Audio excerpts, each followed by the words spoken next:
Well, these days, seeing is definitely not believing. The level of dishonesty in the mainstream media as well as on social media is completely off the charts. Well, I say that. To be honest, it's always been a human trait. We've always tried to twist things to make ourselves look better and our opponents look worse. But the nice thing, the silver lining about the social media age is that we can catch people out and we can correct the record and show what really went on.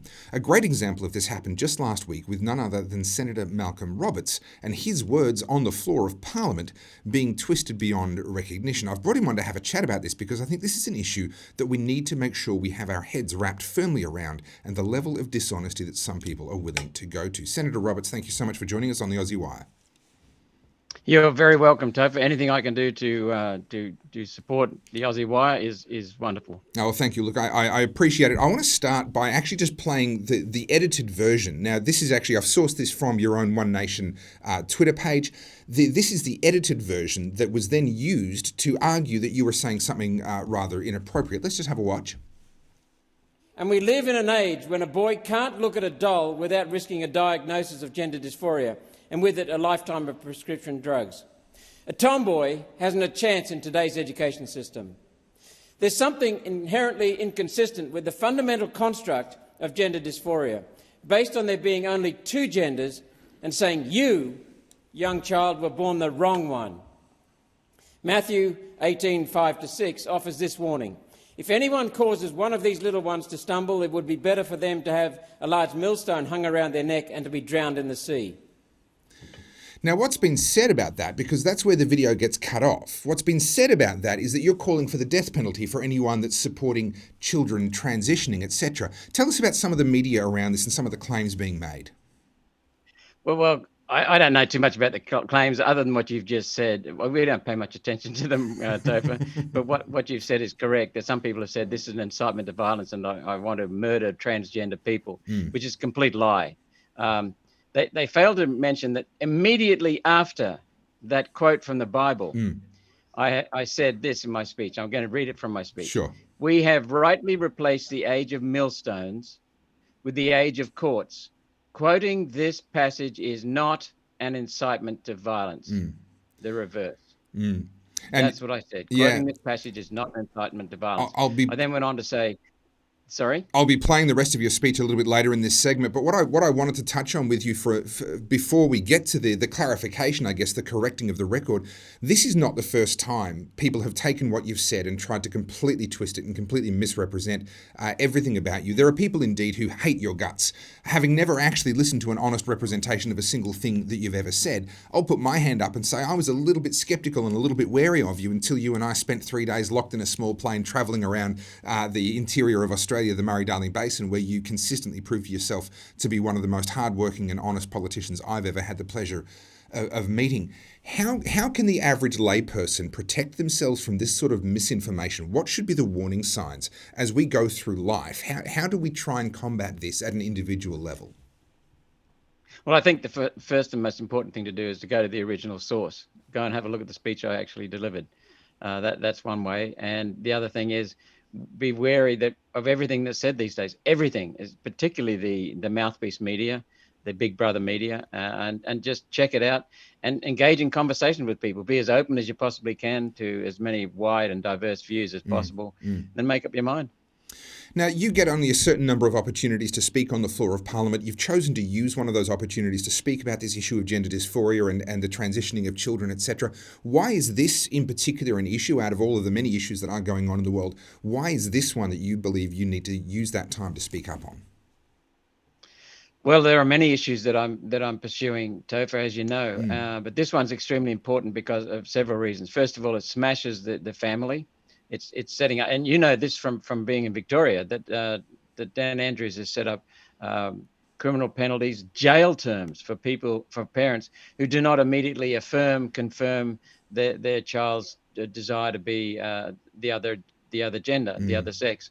That's the family, but it's also the children. You know, gender dysphoria is quite common. It happens to many children, especially in adolescence, where the brains are rewiring. Adolescent brains are rewiring, literally. Their bodies are transforming. And so children come under all kinds of pressures. They start feeling vulnerable. They start feeling isolated, alone, strange, and they grow out of that. And when they're 18 or 19, and certainly by the time they're 20, they're usually well and truly out of those things, and they like who they are, or certainly much better than who they thought they were during the time when they're 14, 15. So gender dysphoria, that's a discomfort with your own gender, or feelings about your own gender, are natural, and they go. Not everyone has them, but some Sure. do. That's the first thing. The second thing is that when they are pushed to change their gender, they introduce puberty blockers and also hormone treatments, and sometimes mutilation, cutting bits and pieces off young boys and young girls. And they have to live with that for life. And what we've seen is that quite a significant proportion of people who are transgender at a young age end up committing suicide, because they realize when they're 18, 19, 20, hey, I really regret the change I made. And I'm now looking forward to a life of misery because I'm in the wrong body. My original body, birth body, is the right gender. That's it. And so what you're seeing is big pharma looking at creating a drug industry that's estimated to be worth $3.2 billion a year in the near future. You're looking at kids who've got bits and pieces chopped off them, lives altered forever, and parents distraught, and they can't do anything about it. So we're just trying to wake people up, and it is working. People are waking up. Well, Senator Roberts, after all that we've seen during COVID, you couldn't possibly be suggesting to me that Big Pharma might be more concerned about money than people's health. You couldn't possibly be suggesting that we can't just trust them and everything that they say. Obviously, I'm being facetious. Let me just play, just for those who are wondering, let me play the rest of this clip from your speech on the floor of Parliament, which has been misrepresented as you calling for the death penalty for people who disagree with your views on gender dysphoria. Let me play that now. If anyone causes one of these little ones to stumble, it would be better for them to have a large millstone hung around their neck and to be drowned in the sea. We have rightly replaced the age of millstones with the age of courts. Quoting this passage is not an incitement to violence. Those attending Leave Our Kids Alone protests have demonstrated Christians do not make war. Christians make waves. Now, you go on to make some great comments about how these are views shared actually within the Islamic faith, and we're seeing more increasing numbers of Muslims coming out and supporting these Leave Our Kids Alone type protests. And I think it's very, very striking, and I'd like to close on this and get your thoughts on this. The claim that you were calling for violence against people supporting gender transition for kids is directly contradicted by the bit they cut out. And they must have known that. There has to be some intent behind this. This wasn't naivety. They weren't mistaken. They must have known that they were cutting from your speech the very thing that they were claiming that you said. How do you... That's correct. Yeah. That's correct, Topher, because what happens is lies are a form of control, one of many forms of control, and always beneath control there is fear. Now, what are these people pushing this transgenderism afraid of? They're afraid of the truth. They're afraid of me telling the truth. We have been on this issue for quite some time now, 12, 24 months at various levels. And we are seeing people awaken. We are seeing people awaken in the United States. Look at what happened to Budweiser. Look what happened to Target when they started pushing the change of gender. And people are now waking up, and they're terrified. We had such cut through with so many issues that the World Economic Forum has been pushing, that the World Economic Forum recently labeled us alone out around the world as a problem. They called Australians increasingly far-right extremism, transphobic, homophobic, Islamophobic, racist, etc., which is rubbish about Australia. And then they singled out one party, our party. And there's no basis for any of that with our party, and yet they're doing that because we are cutting through with their communication. We're being very effective, and we're waking people up and shaking these bastards. Well, corroborating what you're saying there, we saw relentless claims against myself and those involved in the pushback against lockdowns in Victoria that we were neo-Nazis, far-right extremists, racists, and every other name under the sun. Anti-vaxxers. Anti-vaxxers, the whole lot. And then, of course, data has come out showing that disproportionately it was minorities that were getting fined, and they were getting fined for breaching the chief health officer's orders because they were at the protests.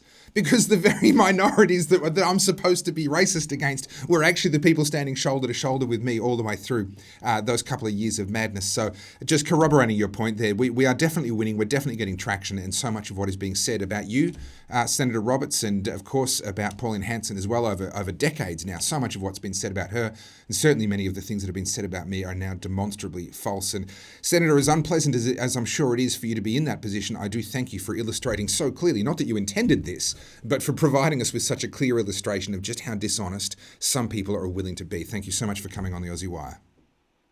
You're welcome. Thank you very much, Topher, and keep going. Will do.